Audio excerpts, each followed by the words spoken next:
প্রতিদিনের নতুন নতুন তাজা খবর পেতে আমাদের বাংলাটেক নিউজ ইউটিউব চ্যানেলটি সাবস্ক্রাইব করুন। ধন্যবাদ। খসরু লীগের প্রেসিডিয়ামে আইন সম্পাদক ম রেজাউল। আওয়ামী লীগের আইন সম্পাদক ও সাবেক আইনমন্ত্রী আব্দুল মতিন খসরুকে সভাপতিমণ্ডলীর সদস্য করা হয়েছে। আইন সম্পাদক করা হয়েছে সুপ্রিম কোর্টের আইনজীবী সমিতির সাবেক সেক্রেটারি ম রেজাউল করিমকে।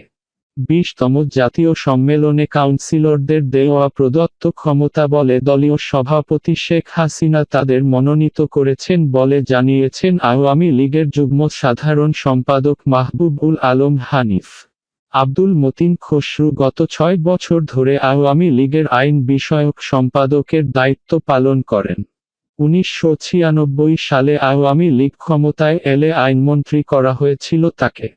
কুমিল্লা-5 আসন থেকে 4 বার সংসদ সদস্য নির্বাচিত হয়েছেন খসরু। আর ম রেজাউল করিম ছিলেন বঙ্গবন্ধু আইনজীবী পরিষদের সাবেক যুগ্ম সম্পাদক ও বঙ্গবন্ধু হত্যা মামলা ও জেল হত্যা মামলার আইনজীবী।